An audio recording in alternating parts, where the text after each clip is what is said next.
Hola, buenas tardes. Mi nombre es Jair Estrada. Soy estudiante de sistemas computacionales y hoy les vengo a presentar sobre la ciencia de datos, etapas, fuentes, aspectos éticos, entre otras muchas cosas.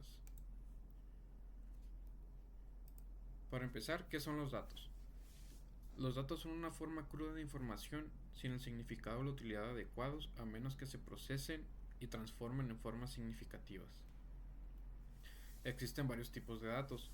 Entre ellos tenemos los datos estructurados, que son datos que dependen de un modelo de datos y residen en un campo fijo dentro de un registro. Tenemos los datos no estructurados, que no son fáciles de encajar en un modelo de datos porque el contenido es específico del contexto o varía.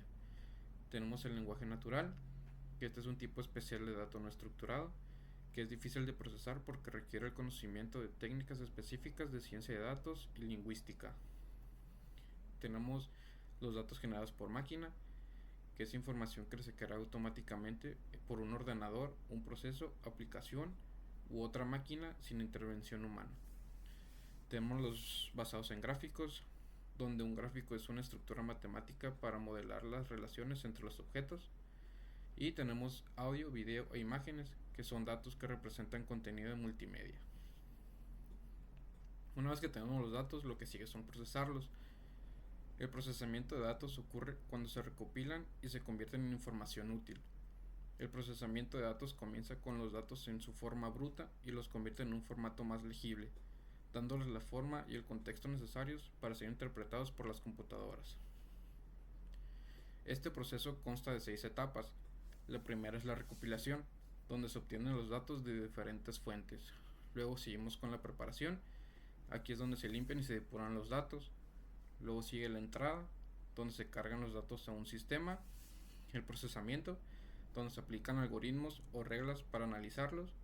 Luego sigue la salida y la interpretación, donde se presentan los resultados en gráficas, reportes o visualizaciones. Y finalmente el almacenamiento, donde se guardan los datos para usos futuros y cumplir con regulaciones.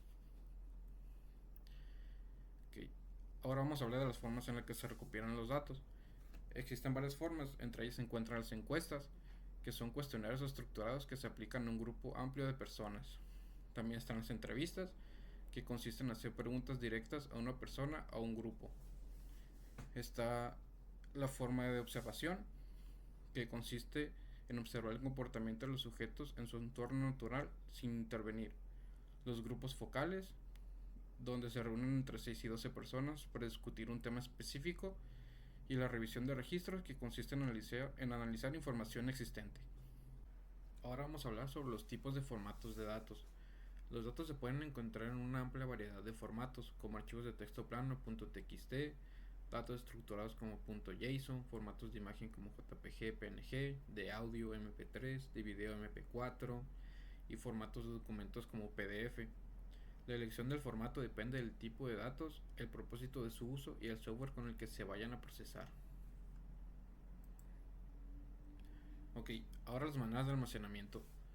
El almacenamiento de datos es la forma en que se guarda la información digital para poder usarla después y protegerla de pérdidas. Existen 3 tipos principales: el almacenamiento de archivos, que organiza la información en carpetas y documentos; el almacenamiento en bloques, que ofrece rapidez y es ideal para base de datos; y el almacenamiento de objetos, muy usado en la nube para guardar grandes cantidades de datos como imágenes o videos. Por último, vamos a hablar sobre la ética en el almacenamiento de datos. La ética en el almacenamiento de datos se basa en ser transparentes, honestos y claros con las personas sobre qué datos recogemos, para qué los usamos y qué beneficios les puede traer. Muchas empresas saben que si no actúan con ética pueden dañar su reputación. Además, cumplir con las leyes como el Reglamento Europeo de Protección de Datos, la RGPD, no basta. Hace falta también contar con una buena gobernanza y comunicar bien el uso de los datos para ganar la confianza de las personas. Por mi parte eso es todo, muchas gracias por su atención. Aquí se encuentran las referencias que utilicé para recabar toda la información.